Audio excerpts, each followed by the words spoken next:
This video is sponsored by Squarespace. From websites and online stores to marketing tools and analytics, build your online presence with Squarespace. Hey everyone, Ace of Clay here, and welcome to another sculpting video. If you are new here, I am a self-taught sculptor. I sculpt pretty much everything out of polymer clay, and in today's video, we're making a ghost.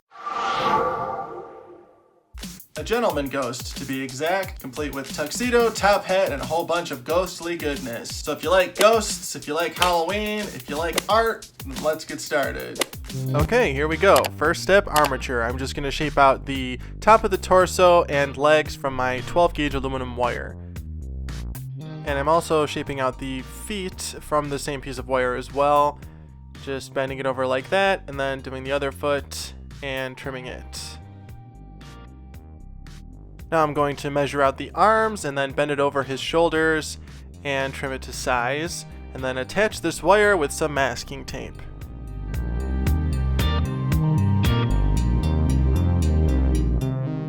Alright, once the armature is looking pretty good, we're just going to start bulking out the torso here with some aluminum foil, then attaching that with masking tape as well. Then once that's on, it's time to start adding the clay. We're using Super Sculpey Original. And then, as always, all of the materials and tools that I use in this video are listed in the description box below, along with my affiliate links if you want to purchase anything.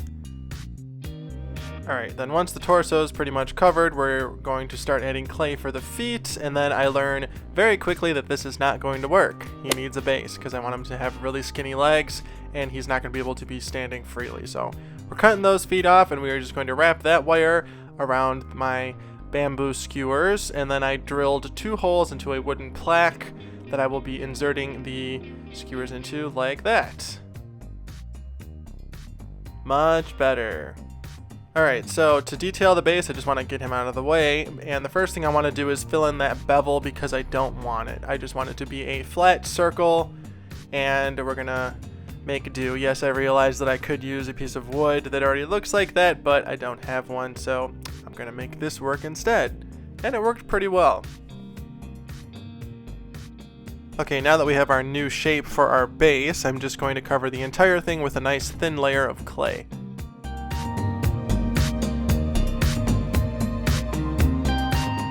I feel like this is similar to decorating a cake.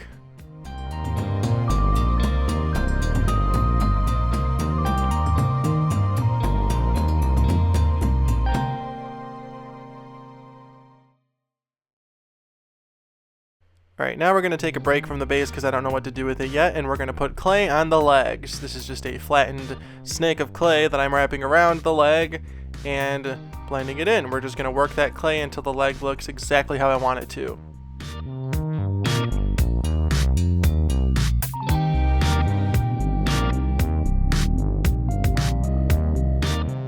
Alright, now that the legs are at a good point, we're just going to go back and detail our base, and I've decided that I want it to look like he's standing on a rickety old wood floor.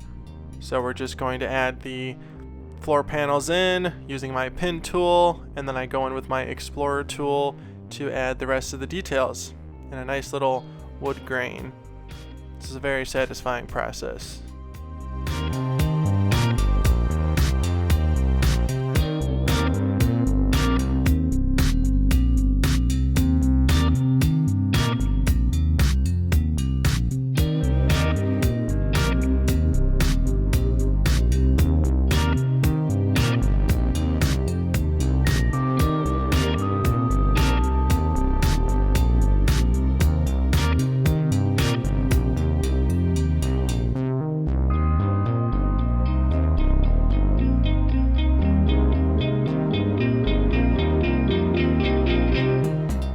Now we're just going to go in with a tiny ball stylus to add some nail heads.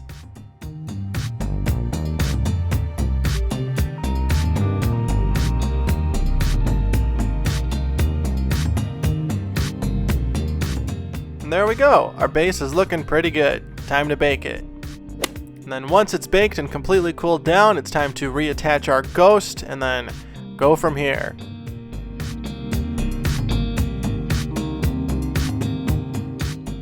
Before we go any further, I just want to add a little bit more clay to his legs.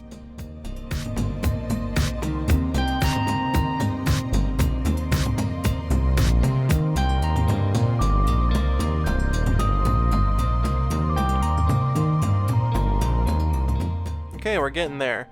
Now I'm just going to take my broken palette knife to remove some clay at his ankles just so the legs have more of a taper.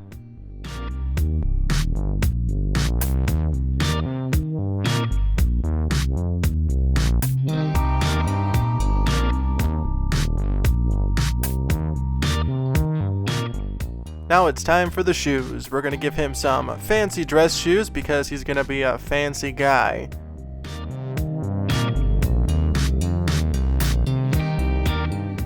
Then once the shoes have been shaped out and attached, I'm just going to go in with my little spatula tool to create the soles.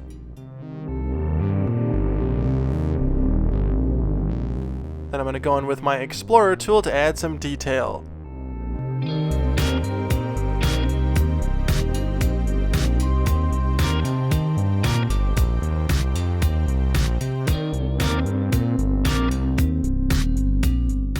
And then lastly, to finish the shoes off, I'm just going to give them some shoelaces.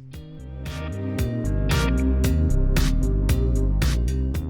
you know what time it is now? It's time to add some folds and wrinkles to his pants. These are just small snakes of clay that I'm attaching to the pants and then blending the edges of them in with everything else.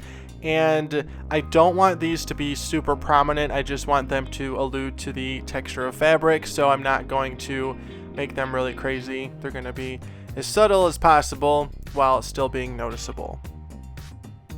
Alright, now before we start detailing his upper body, I'm just going to jam in a bamboo skewer and then cover the base of that in clay for his neck and blend that in. And then we are going to add the top of his pants. This is just a snake of clay that I ran through my pasta maker on the 3 setting, and then we're going to give him a collar to his button-down shirt. And I do want him to be a little hunched over because I want him to look like he's kind of leaning in to talk to you. You'll see what I mean in a second, but that's why his neck is so low. And we're just going to nix this top of the pants area and just put his vest on. This is just a portion of his vest that will be visible underneath his tuxedo coat that we will be adding next. And is it just me or does my lighting look weird? I don't know. I didn't notice this when I was recording, but it looks different to me. We're going to have to figure that out. Anyway, we're going to detail the front of the shirt now and then add the tuxedo jacket.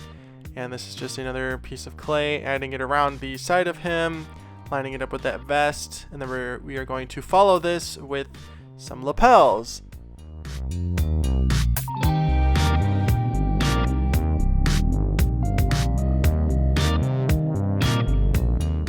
Now we're going to add some buttons. Here's 1, 2, and 3. 3 buttons on his shirt. And now buttons on his vest that are a little smaller. We're going to add some wrinkles and some more buttons to the outside of his coat. I saw this in a picture on Google. I thought it looked fancy, so I decided to do it. And then now we're just going to make him a little bow tie. Add some wrinkles to that with my detail tool. And then attach it with a little bit of Bacon Bond. Then we're just going to go in and nick some areas of his jacket to distress it a little bit, add a fabric texture, this nice little cross-hatching pattern I'm adding with my pin tool here and there, and then just make it look a little weathered and worn.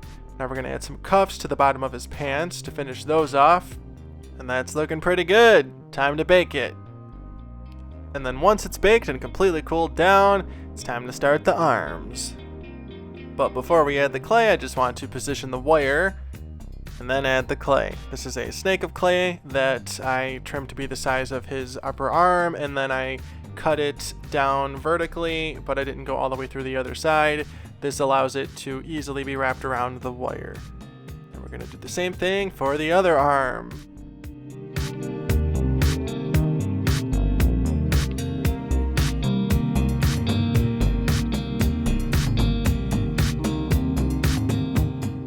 Alright, those arms look pretty good, so now we're just going to start the hands.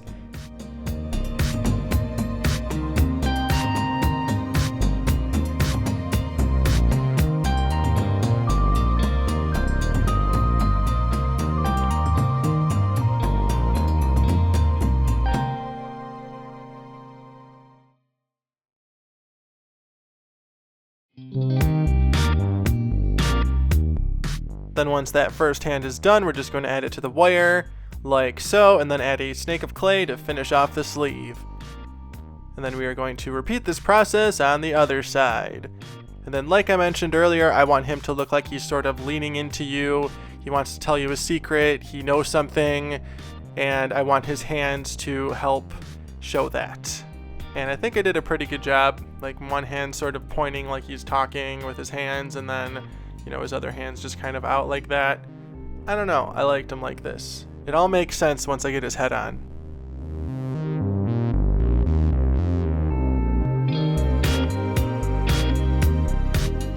Then once the arms and hands are looking good, we are going to cut out the tails for his coat and then distress them a little bit and then attach them with a little bit of bacon bond. Gotta have that bacon bond.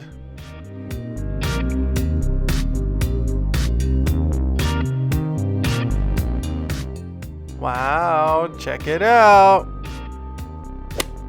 Okay, now let's start the head. I'm just shaping out the structure for the head from some aluminum foil, and then I'm covering this in clay. Bet you didn't see that coming. Then after adding a bamboo skewer to the back of his head, I'm going to start the face, and I'm starting with the eye sockets using my large ball stylus, and then my medium ball stylus to deepen those a little bit more. Then we're just going to use my large ball stylus again to shape everything out, also using my fingertips and the medium ball stylus again, and we're just shaping out the eye area. Then we're going to start adding the eyeballs. Eye 1, eye 2. And I thought maybe I wanted one eye to be bigger than the other, but I end up making them both the same size. I just can't get myself to do that for some reason. Now we're just adding his brow area, like that, and then there we go, replacing that one eye with one that's the same size as the other side. Then we're going to add some lower eyelids here, very small snakes of clay that I'm shaping out with my spoon tool.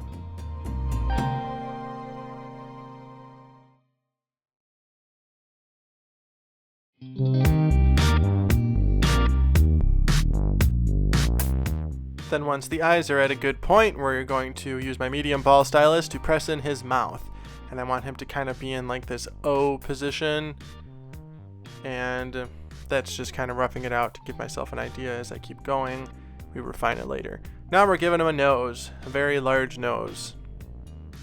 We're just blending that in using a couple different tools.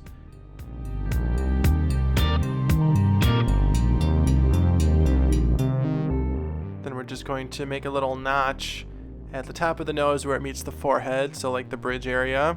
Kind of refine that a little bit. And then for his nostrils, because his nose is so large, I have to add some more clay to the sides, blend that in using my cone color shaper, and then go in with a small ball stylus to press in the nostrils.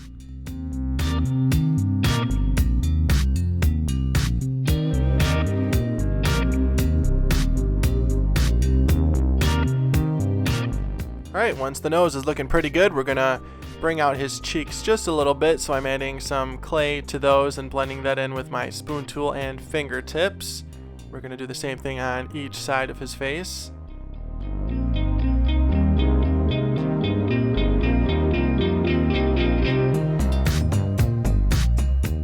Now we're gonna jump back up to the eyes and add some upper eyelids. Made these a little bit smaller than the lower eyelids.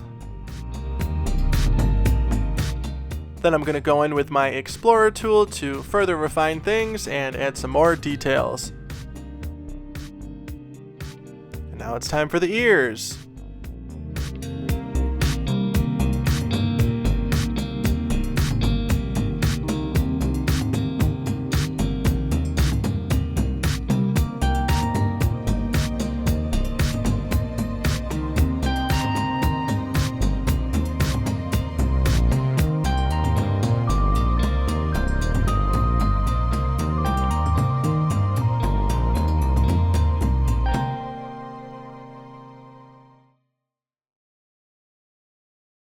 Right, and once those ears are on, we're going to go in and add some bushy eyebrows.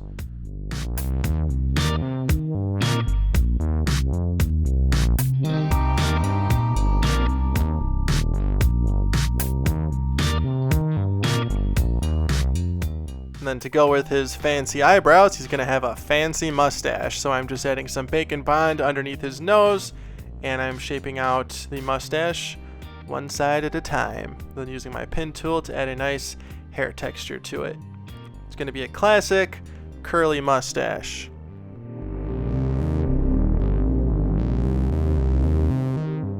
Then once the mustache pieces are done, we're going to attach them.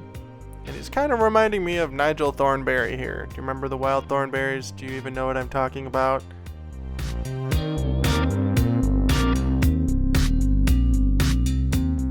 And you know what? We're going to go all out with this facial hair, so we're going to give him some nice long sideburns too.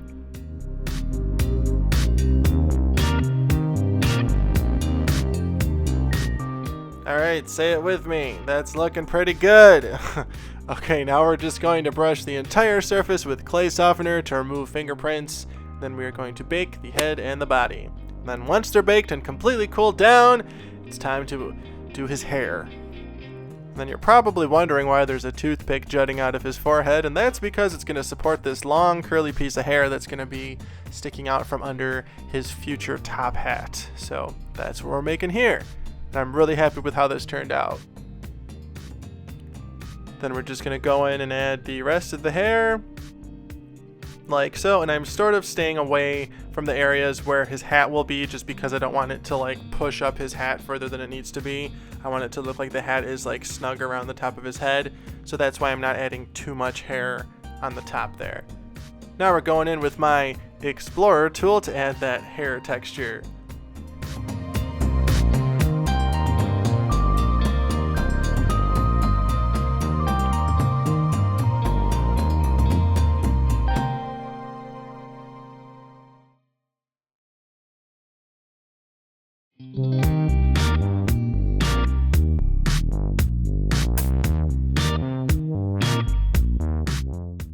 Then once the hair all has texture, it's time to start his hat. I'm starting with the brim. I cut this out from a flat piece of clay, and I'm just sort of measuring it on his head.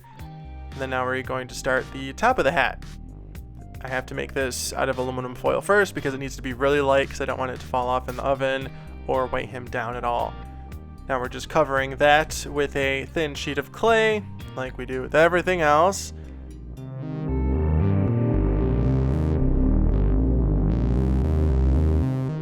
Now I'm going in with my cone color shaper to add some more folds and wrinkles to the hat. Make it look really old, like he's been wearing it forever. Add a little detail up here.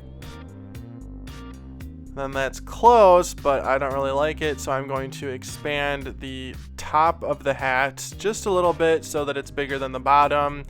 And this helps a lot, and this is the final version that I go with.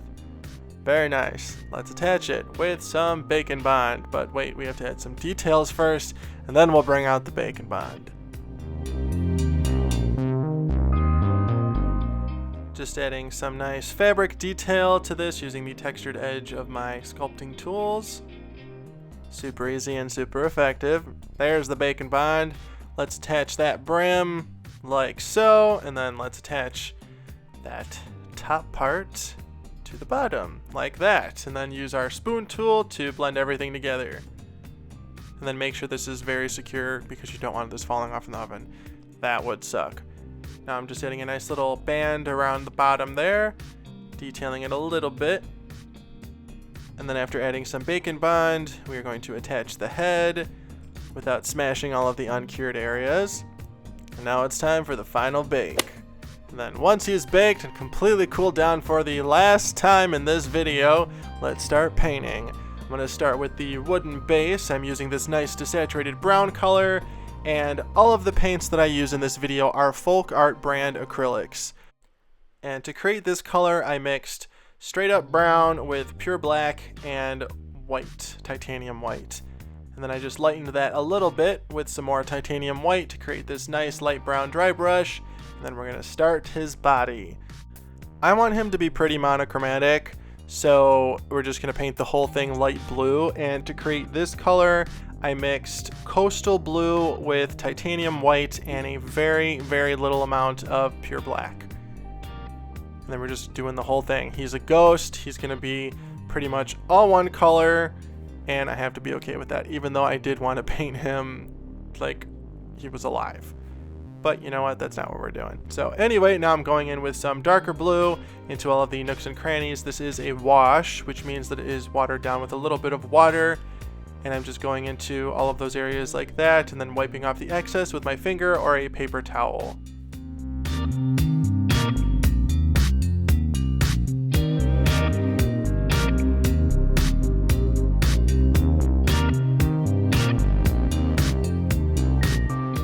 Okay, so far so good. Now I'm going in with a finer paintbrush and some darker blue just to really bring out those details. And to darken the blue further, I mixed some true blue and more pure black into the first wash color. Now we're just darkening the eye area, like so.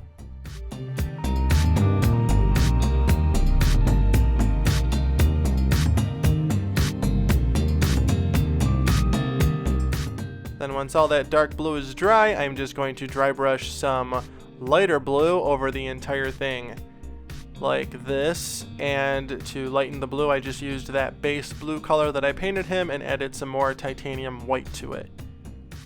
And this was a fun process. It really brought out all of the details. Now I'm going in with a fine paintbrush again and some watered down titanium white just to further highlight areas and try to make him look more like a ghost versus a statue. I want to say that the blue makes him look more like a ghost than a statue. Like if he was gray, it'd be like straight up statue man, but whatever. Now we're going in with some red violet. This is watered down as well. I'm just adding a very little bit to certain areas to give a little purple tinge to the surface, but I don't want to overdo it because I do want the primary color to be blue with just a little bit of a purple accent. And now we're going in with some Color Shift Aqua Flash. This is also watered down, adding it sparingly here and there to give him a nice color shifting glow. And then we are going to follow this with some straight up metallic white, but not before we paint his eyes, starting with the whites of his eyes. And then now we're going in with some of that metallic white, and this really gives him a nice shimmer. I did not put this all over the entire thing. I don't want him to look metal. I just want him to look like he's sort of glowing. And then here's a nice little light test here for you. And we're going to add the pupils with a tiny dotting tool. And he's done! Our gentleman ghost is complete. Let me know what you think in the comments. And then if you use any of the tips and techniques that I used in this video on your own projects, share them to Instagram, Facebook, or Twitter and tag me at AceOfClay or hashtag AceOfClay so I can check them out.